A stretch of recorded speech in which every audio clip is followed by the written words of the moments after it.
اللہ کے حبیب صلی اللہ علیہ وسلم بحکم خداوندی ہجرت کر کے مدینہ منورہ کا قصد فرماتے ہیں تو اللہ نے یہ بھی حکم فرمایا میرے محبوب اپنے بستر مبارک پر اپنے پرورد لطف و کرم علی مرتضیٰ کو سلا دیجئے۔ حبیب پاک علیہ السلام نے فرمایا علی خدا نے مجھے ہجرت کا حکم دیا ہے اور یہ بھی حکم دیا ہے کہ میرے بستر پر تم آرام کرو، یہ میری سبز چادر لو، چین سے میرے بستر پر سو جاؤ، اور صبح اٹھنے کے بعد فلاں فلاں فلاں فلاں قریش کے لوگوں کے نام لے کر فرمایا ان کی امانتیں میرے پاس ہیں اور وہ امانتیں ان متعلقہ لوگوں کے حوالے کر دو، پھر مدینہ منورہ میں ہم سے ملاقات کر لینا۔ حضرت سیدنا علی مرتضیٰ شیر خدا حبیب پاک علیہ السلام کے حکم پر بلا چوں چرا گردنیں نیاز ہم کرتے ہیں۔ سوچئے آپ ایسا موقع ہے کہ دشمن حضور پاک علیہ السلام کے مقدس کاشانے کا محاصرہ کیے ہوئے ہیں، ہر ایک کے ہاتھ میں چمچماتی تلوار ہے، اور ایسے موقع پر بستر پر سونے کا کیا مطلب، اپنی جان کو گویا کہ مصائب میں ڈالنا ہے۔ اتنے نازک مرحلے میں ایک لمحے کے لیے بھی جبین پر خم نہیں آتا ہے، اپنے اکیلے ہونے کا احساس بھی برقرار نہیں کرتا ہے، اطمینان سے کہتے ہیں مصطفیٰ بے فکر آپ تشریف لے جائیے، مرضی مولا اور مرضی مصطفیٰ کے لیے علی اپنی جان دے چکا ہے۔ جب یہ آپ بارگاہ مصطفی میں عرض کرتے ہیں، عرش کا مالک بھی حضرت جبریل و میکائیل کو حکم دیتا ہے، اے جبریل و میکائیل ذرا دیکھو تو صحیح میرے مصطفیٰ کے امزاد کو دیکھو، مصطفیٰ علیہ السلام کے جانثار کو دیکھو کہ اپنی جان کو مصطفیٰ پر قربان کرنے کے لیے ایسے بستر پر جس کا محاصرہ دشمن تلواروں کے ساتھ کیے ہوئے ہیں سونے کو تیار ہو گیا ہے۔ بتاؤ کیا میرے علی کا مقام ہے مصطفیٰ پر، کیسی جانثاری کی ان کی شان ہے۔ رب تعالیٰ دونوں سے باتیں کر کے فرماتا ہے میں نے تم دونوں کو بھی بھائی بھائی بنایا ہے، کیا تم میں سے کوئی اپنی جان اپنے بھائی کے لیے دینے کو تیار ہے؟ تو وہ عرض کرتے ہیں مولا تیرا حکم ہو تو ہر چیز کے لیے تیار ہے، ورنہ ہر ایک کو اپنی جان پسند ہے، کون کس کے لیے اپنی جان دیتا ہے؟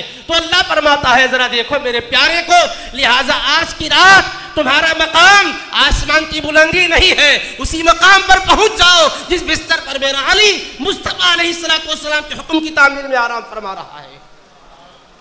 تو سیدنا جبریل امین علیہ السلام حکم الہی سے آ کر سرہانے کھڑے ہو جاتے ہیں،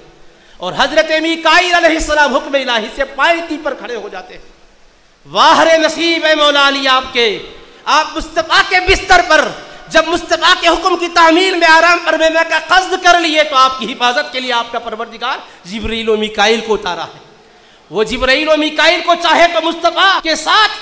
جبکہ آپ سفر کر رہے ہیں کر سکتا تھا، کہا نہیں محبوب آپ کی ذات گرامی ہے، آپ کو نہ جبریل کی ضرورت ہے نہ میکائیل کی ضرورت ہے، آپ کے لیے آپ کا رب ہے، مگر میں بتانا چاہتا ہوں آپ کے نام پر جان قربان کرنے والے کو بھی اکیلا نہیں چھوڑتا ہوں، میں عالم بالا سے 2 فرشتوں کو حفاظت کے لیے مامور کر دیتا ہوں۔ تو جبرائیل بھی آ گئے، میکائیل بھی آ گئے، جن کی ڈیوٹی تسبیح و تحلیل ہے، جن کی ڈیوٹی اللہ کے احکامات کے مطابق وحی کو پہنچانا ہے، اللہ تبارک و تعالیٰ کے احکام کے مطابق، جنہوں نے اپنے ایک ایک عمل کو رضا کا طالب بنا کے رکھنا ہے، آج اس کی رضا ڈھونڈنے کے لیے کہاں آ گئے؟ ایک سرہانے کھڑا ہے، ایک پینتی کھڑا ہے۔ بڑوں کے پاس بڑا آئے تو پینتی تھوڑے بیٹھتا، دائیں بائیں بیٹھتا ہے، مگر حکم ہے کہ نہیں یہ علی ہے، میکائیل تم پینتی پہ رہنا، جبرائیل تم سرہانے پہ رہنا۔ سرہانے اور پینتی کھڑا کر دیا گیا، اور اس کے بعد اتنا ہی فرما کے بھیجا۔ اب یہ جب آ گئے تو کیا کہنے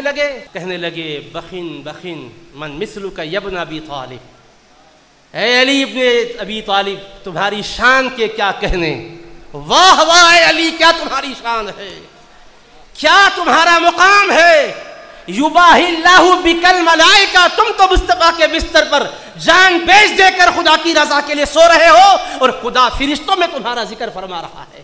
فرشتوں کے سامنے ناز کے ساتھ فرما رہا ہے میرے بندے ایسے ہوتے ہیں جو میرے محبوب کی خاطر اپنی جان کو قربان کرتے ہیں۔ اور اللہ نے اس کو جبریل و میکائیل کے درمیان کی گفتگو ہی نہیں رکھا، یہ بات تو جبریل و میکائیل کے مابین رب سے ہو رہی ہے، اللہ نے اس کو قرآن کی آیت کی شکل میں نازل کیا اور فرمایا وَمِنَ النَّاسِ مَنْ يَشْرِي نَفْسَهُ ابْتِغَاءَ مَرْضَاتِ اللَّهِ، اور لوگوں میں ایک وہ بھی ہے جو اپنی جان کو تک بیچ ڈالتا ہے رب کی رضا کی خاطر، اور اللہ رؤوف بالعباد بندوں پر بڑا مہربان ہے، ان کی حفاظت بھی کرتا ہے اور صبح قیامت تک ان کی عظمتوں کے قصیدے بھی پڑھواتا ہے، ان کی شان کے ڈنکے بھی بجواتا ہے۔ اب دیکھو کیسا تذکرہ ہو رہا ہے دنیا بھر میں، واہ واہ سبحان اللہ۔ اس طرح حضرت سید علی مرتضیٰ کرم اللہ وجہہ الکریم ہجرت کے موقع پر اپنے آپ کو اللہ کی رضا کے لیے اللہ کے حبیب پاک کے ہاتھ بھیج ڈالا، تو اللہ نے فرمایا یہ سودا کتنا نفع بخش سودا ہے کہ خدا نے جس کو خریدا ہے اس کو بھی اور اس کی قیامت تک آنے والی نسل کو بھی رشد و ہدایت کا تاجدار بنا دیتا ہے۔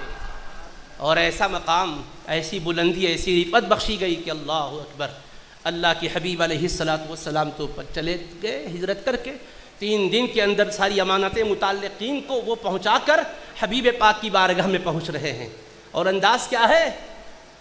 رات بھر سفر کرتے ہیں، دن میں پوشیدہ طور پر کہیں نہ کہیں ٹہر جاتے ہیں، پھر سفر کرتے ہیں۔ حبیب پاک علیہ السلام کی بارگاہ میں پہنچے، حال یہ ہے کہ مبارک قدم ورم زدہ ہو گئے، خوب چلنے کی وجہ سے قدمین کریمین متورم ہو گئے۔ جہاں رسول پاک علیہ السلام جلوہ گر ہیں، وہاں پہنچنے کے بعد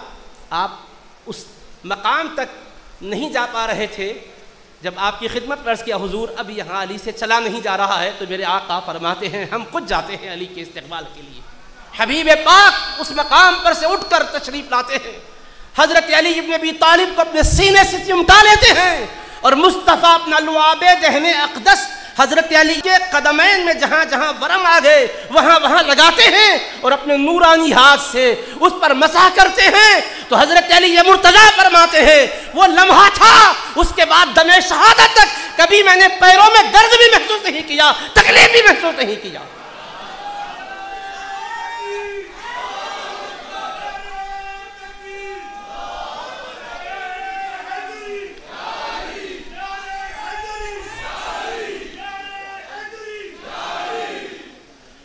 حضرت نبی پاک علیہ السلام کا کرم بھی دیکھو،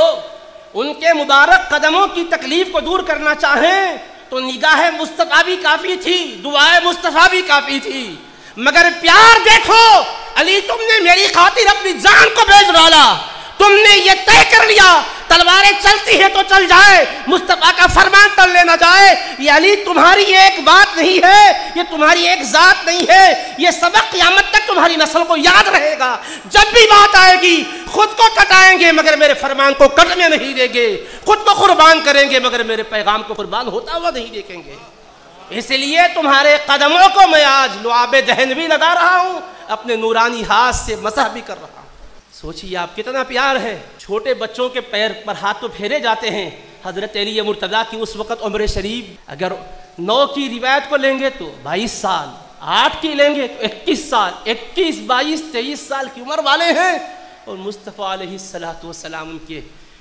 قدموں کی تکلیف کو گوارا نہیں کیے۔ یہ نہیں فرمایا کہ ٹھیک ہے اگر چلنے میں دقت ہے تو آرام کرنے دیں، یہ بھی فرما سکتے تھے میرے صحابہ ذرا میرے علی کے پیر دباؤ، ذرا آرام ہو جائے انہیں، پر میں نہیں، ہم کرم کرتے ہیں کیونکہ پالا ہم نے ہے، اور نکھارنا ہم ہی کو ہے، سنوارنا ہم ہی کو ہے، اور قیامت تک آنے والوں کو دکھانا ہے۔ مصطفیٰ کی نگاہوں سے مولا علی کو دیکھو، حبیب کے پیار سے ان کا تم اپنے دل میں پیار و محبت کا عظیم ترین چراغ جلاؤ۔